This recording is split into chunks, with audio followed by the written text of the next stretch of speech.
On a menti, à votre avis? Écoutez, je pense que chaque guerre est précédée de grands médias mensonges. Et il faut, je pense, qui dans cette salle peut prétendre savoir tout ce qui se passe maintenant en Libye et avoir les preuves de tout ce qu'on nous a avancé. Je pense qu'une première chose qui est prudente, c'est de se remémorer que chaque guerre est précédée d'un grand média mensonge.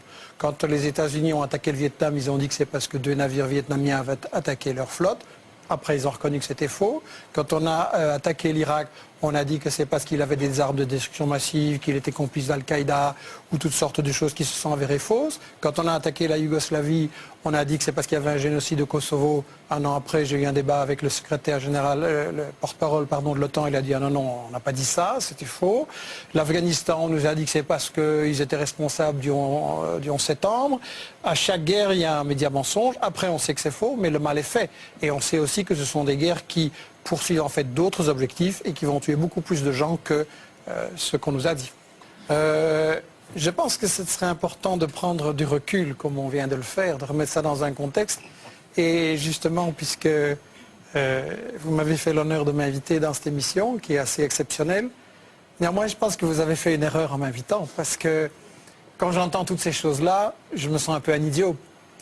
Ça fait déjà 10 fois qu'on m'explique la différence entre un bon arabe et un mauvais arabe. Et je dois être idiot parce que j'ai toujours pas compris. Quel est le critère pour l'Europe, pour les États-Unis, pour distinguer le bon arabe et le mauvais arabe? Si on songe naïvement, par exemple, c'est là où on organise les élections. Alors dans le monde arabe, il n'y en a pas beaucoup, effectivement, mais il y en a eu une. C'était en Palestine. Et qu'est-ce qu'on a fait? Le Hamas a eu 56%. Le cher président palestinien non élu ou pas réélu, qui est l'ami de l'Europe et des États-Unis, qu'est-ce qu'il a fait? Il a destitué le Premier ministre qui avait 56% et il a nommé un type qui en avait 2%. Alors là, on se dit, bon, ça c'est un mauvais arabe, il ne respecte pas les élections. Non, c'est lui le bon arabe et ceux qu'on a bombardés, c'est les Palestiniens parce qu'ils avaient mal voté.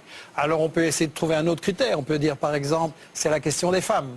Et là, on peut dire, oui, le Hamas sur la question des femmes, pas excellent. Mais je me souviens, pour avoir été en Irak, justement, pour voir les conséquences sur la population civile des bombes que votre camp avait lancées. Je me souviens qu'en Irak, il y avait peut-être beaucoup de choses qui n'allaient pas, mais il y avait une éducation et des soins de santé formidables. Et j'ai vu des femmes dans des ministères qui commandaient à des hommes et tout le monde trouvait ça normal. Comparé maintenant, donc, je me suis dit, ça c'est des bons Arabes. Non.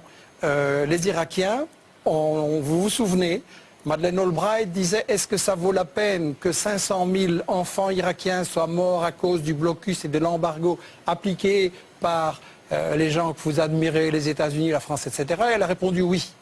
Donc les Irakiens qui avaient émancipé la femme, ce n'étaient pas les bons Arabes. Les bons Arabes, c'est par exemple l'Arabie Saoudite, où il est interdit à une femme d'aller, de faire des études, de voyager, d'aller à l'hôpital sans son mari, etc.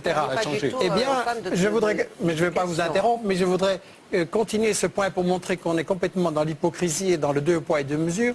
Si vous prenez un autre critère, par exemple le terrorisme, en principe, un bon arabe, ça va être quelqu'un qui ne fait pas d'attentat.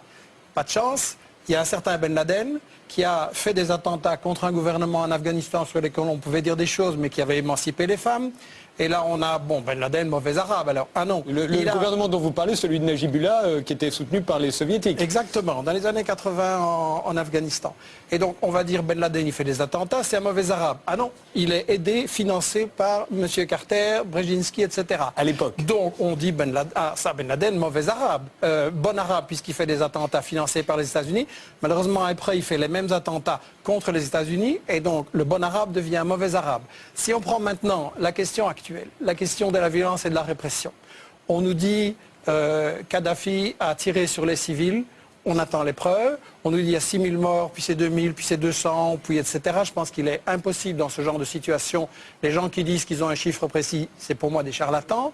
Mais de toute façon, il y a toute une série de satellites qui ont indiqué que ce n'était pas prouvé. Je pense qu'on ne voit pas à la télévision, ça c'est sûr. Voilà, et on n'a pas ces choses, donc on le répète, on passe en boucle. Il faut se souvenir qu'il y a eu des médias mensonges avant. Il faut quand même se souvenir qu'avec Google maintenant, si je veux voir dans votre jardin la couleur de vos chaussures, je peux. et les États-Unis ne seraient pas capables de nous montrer les massacres de 6000 personnes qui ont eu lieu. Michel Colomb, vous savez bien que quand vous regardez sur Google dans mon jardin, c'est il y a 6 mois que vous voyez mon jardin. Non, c'est il y a 1 heure.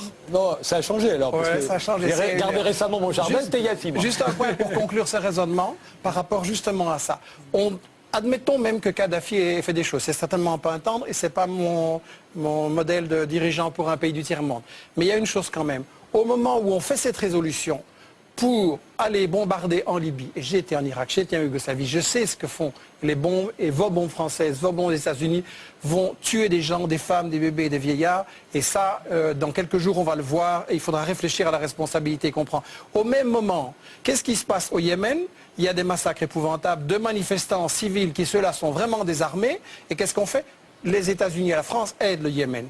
Il se passe au Bahreïn des choses épouvantables où on tire directement sur des manifestants désarmés. Et qu'est-ce qui se passe? Ce sont les États-Unis qui l'ont organisé en envoyant 2000 Saoudiens pour aller tirer sur les manifestants désarmés. Alors je m'excuse, si on veut changer de régime, si on veut mettre fin à certaines dictatures, eh bien je peux fournir à M. Sarkozy et à Obama l'adresse où se trouve le roi Fahd, et ils n'ont qu'à commencer par celui-là. Seulement, évidemment, celui-là, c'est leur ami, il leur dit merci. Et le bon arabe, finalement, dans toute cette définition, c'est l'arabe qui est à genoux, qui donne son pétrole aux États-Unis, et ses dirigeants, il en a le droit. Vous n'avez pas le droit à sa place. S'il y a vraiment une révolte populaire et une unité populaire, il renversera même des gens qui paraissaient indétrônables, comme Ben Ali et comme Moubarak. Et par rapport à cette prétention qui m'agace terriblement de l'Européen, je voudrais dire cette chose-ci. On parle de la communauté internationale. Ça, c'est un gros média mensonge, hein, parce que non seulement la Chine, la Russie, l'Allemagne ont voté contre, mais quand vous regardez l'Amérique... pardon, enfin, la Chine s'est abstenue. Mais quand vous regardez l'Amérique latine, qu'est-ce qu'elle a fait? Elle a dit on soutient la proposition de médiation de Chavez. Je rappelle que si vraiment le but qu'on avait c'était d'empêcher des massacres de gens ou d'empêcher qu'on se batte, Chavez avait fait une proposition de médiation soutenue par la Ligue arabe et par l'Union africaine, et on l'a refusé. Pourquoi? Et il se passe la même chose à chaque guerre. Contre l'Irak, contre la Yougoslavie, contre l'Afghanistan, il y avait chaque fois des propositions négociées, et c'est l'Europe et les États-Unis qui les refusent. Donc c'est qu'il y a des buts cachés. Et effectivement, on essaye de renverser Kadhafi et on voulait protéger Ben Ali et Moubarak parce qu'il s'agit de garder le contrôle sur le monde arabe, sur le pétrole et de garder la place d'Israël dont on ne parle absolument pas. Plus loin, c'est que toute l'expérience historique, alors il y aurait vraiment une sorte de miracle, une épiphanie démocratique qui nous tomberait dessus. À chaque fois qu'il y a eu des interventions pour la démocratie, ce qui a été semé, c'est le nationalisme et la haine. Depuis Napoléon, nous devrions savoir ça. Nous avons 2 siècles de recul derrière nous.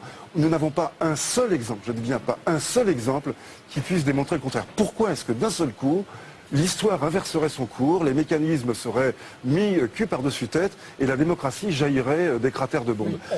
Je pense que les gens qui nous regardent et qui essayent de se dire qu'est-ce qu'il faut faire, est-ce qu'il faut intervenir par rapport à ces situations, peuvent se dire 2 choses.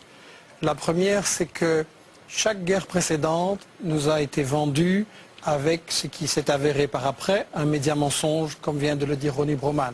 Donc, est-ce que les médias qui nous ont menti sur le Vietnam, sur l'Irak, sur la Yougoslavie, sur l'Afghanistan et sur toute une série d'autres encore, chaque fois qu'il y a une guerre, est-ce que cette fois-ci, par quel miracle, ils diraient la vérité? La deuxième chose, c'est que vous êtes, je trouve, un peu léger en disant il faut bombarder. Pour avoir été en Irak et en Yougoslavie, je vois les conséquences, je vois ce que ça veut dire comme souffrance pour des populations. Je pense que les Français et les Européens doivent se poser la question, est-ce que j'accepte qu'on bombarde en mon nom ces populations, et est-ce que dans tous les pays où l'Europe et les États-Unis ont bombardé, est-ce que ça va mieux maintenant? En Irak, il y avait dans les années 80, il y avait dans les... Je ne vous ai pas interrompu. Repartez pas parce que j'ai terminé vite. Oui, très vite. Si on ne m'interrompt pas, ça ira très vite. En Irak, le pays avait été libéré de l'analphabétisme dans les années 80.